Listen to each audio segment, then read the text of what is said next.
Selamat pagi, Bapak Ibu, Saudara-saudari terkasih dalam Tuhan kita Yesus Kristus. Kembali lagi kita berjumpa pada pagi hari ini dalam Sabda Siap Saji edisi hari Selasa tanggal 15 April 2025. Hari Selasa dalam Pekan Suci. Marilah pada perjumpaan kita pada pagi hari ini, kita mengawali perjumpaan ini dengan berdoa bersama-sama. Dalam nama Bapa dan Putra dan Roh Kudus. Amin. Salib suci nan mulia, kayu paling utama, tiada yang menandingi daun bunga buahnya.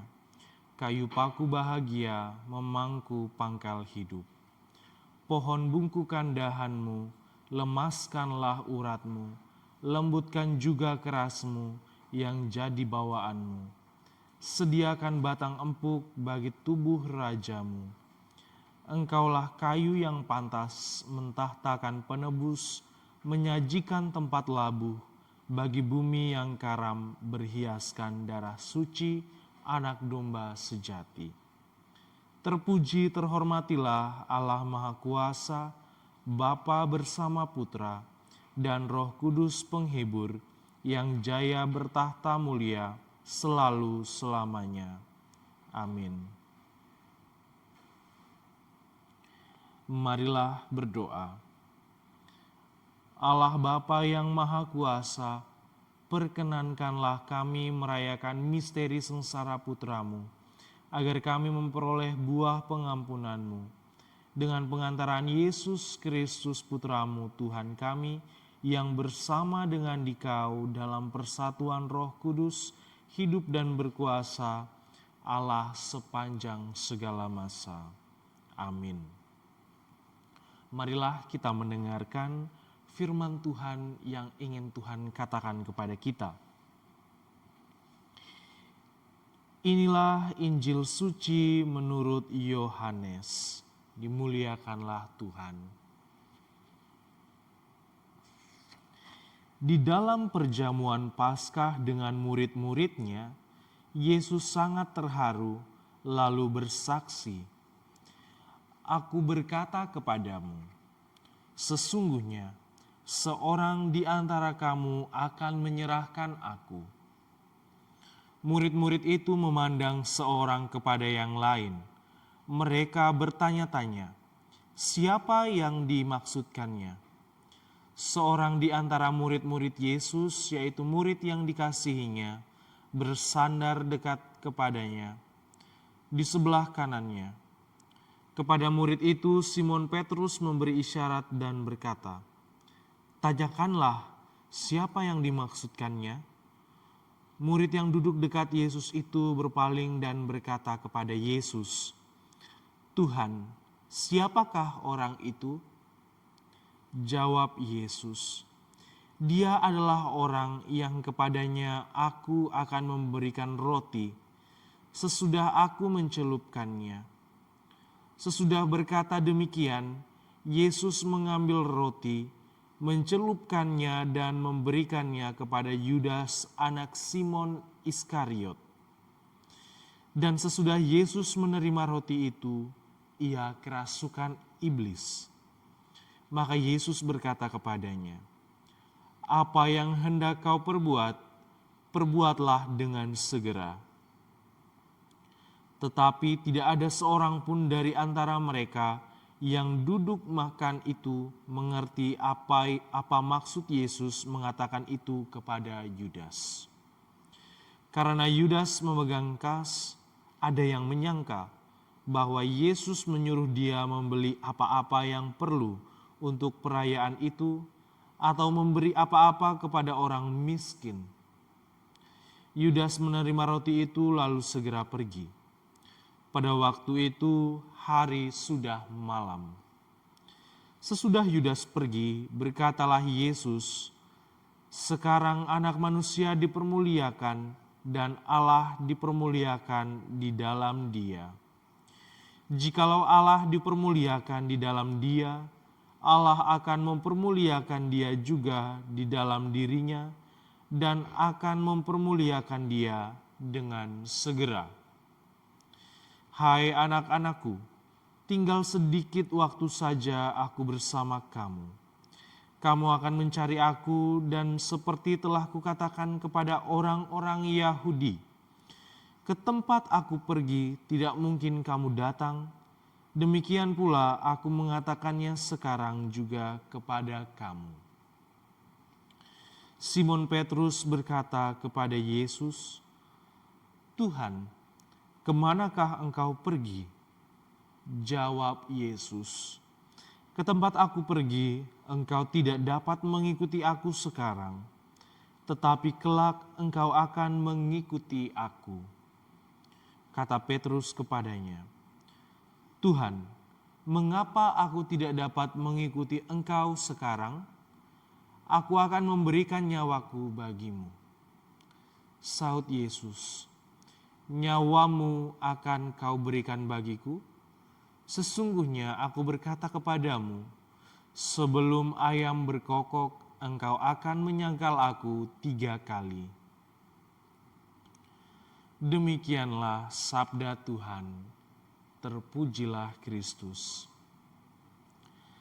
Saudara-saudari terkasih, pencinta firman Tuhan dimanapun kita berada, dalam firman Tuhan yang diperdengarkan kepada kita, yang baru saja kita dengarkan, kita ditampakkan 2 orang tokoh yang akan sangat mencolok dalam kisah sengsara Yesus, yakni Yudas Iskariot dan yang kedua adalah Petrus.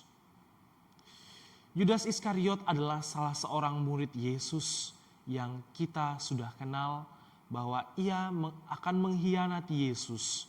Dia akan menjual gurunya itu, yakni Yesus, kepada orang-orang Yahudi untuk disiksa dan pada akhirnya akan disalibkan.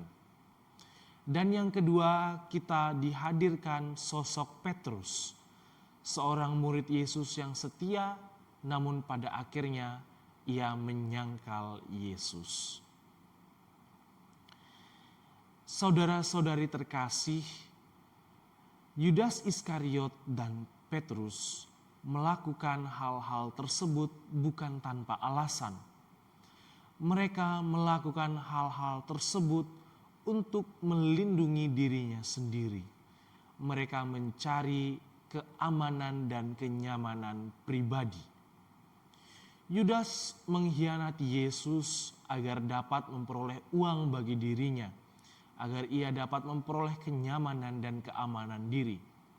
Begitu juga dengan Petrus yang menyangkal Yesus agar ia tidak ikut disiksa bersama Yesus, melainkan dilepaskan dan memperoleh keamanan dan kenyamanan diri sendiri. Sebagai seorang murid-murid Tuhan, kita juga memiliki sifat-sifat manusiawi untuk mencari keamanan dan kenyamanan diri sendiri. Kadangkala kita juga memiliki sifat seperti seorang Yudas dan seorang Petrus yang rela untuk mengkhianati atau bahkan menyangkal Tuhan sendiri. Menyangkal Tuhan dalam diri sesama kita. Menyangkal Tuhan, mengkhianati Tuhan dengan mengorbankan saudara-saudara kita demi memperoleh kenyamanan dan keamanan diri sendiri. Kita kadangkala bersikap seperti Yudas, bersikap seperti Petrus yang awalnya setia, yang awalnya mencintai. Namun ketika kita dihadapkan pada situasi sulit, situasi yang menuntut kita untuk mencari kenyamanan dan keamanan diri sendiri, kita kadangkala melakukan pengkhianatan dan penyangkalan. Sama halnya dengan Yudas dan Petrus. Bacaan yang kita dengarkan pada pagi hari ini mencoba mengingatkan kita bahwa perilaku yang kita buat sejatinya sudah dilakukan beribu-ribu tahun lalu kepada Tuhan itu sendiri. Firman yang kita dengarkan mencoba mengajak kita agar kita dapat berlaku setia, kita dapat berlaku setia kepada Tuhan dan juga kepada sesama, baik di dalam situasi senang, bahagia, maupun dalam situasi sulit sekalipun. Saat ini banyak hal, banyak contoh kita melihat bahwa orang tidak lagi setia kepada saudaranya, orang tidak lagi setia kepada Tuhan. Kita melihat banyak saat ini orang yang tidak setia lagi terhadap imannya. Banyak orang yang meninggalkan Kristus, banyak orang yang menyangkal Kristus, padahal dulunya sangat-sangat mencintai, sangat-sangat aktif dalam kehidupan menggereja. Ini menunjukkan bahwa saat ini banyak orang yang telah bersikap seperti Petrus dan Yudas, meninggalkan imannya dikala dilanda situasi kesulitan, orang tidak lagi setia terhadap Yesus. Karena itu kita melihat pertama dari figur Yudas dan figur Petrus, bahwa orang yang kita kasihi, orang yang kita cintai, bahkan menyatakan kesetiaannya dengan akan menyerahkan nyawa, belum tentu sungguh-sungguh setia, belum tentu sungguh-sungguh berkomitmen, belum tentu sungguh-sungguh mencintai. Bisa saja orang yang mencintai kita, orang menyatakan komitmen kepada kita atau kepada orang lain, bahkan kepada Tuhan sekalipun, merupakan orang-orang yang mungkin di masa depan memiliki kemungkinan akan paling menyakiti kita. Namun kita belajar bahwa hanya Tuhanlah yang paling setia. Hanya Tuhanlah yang mampu berkomitmen terhadap diri kita.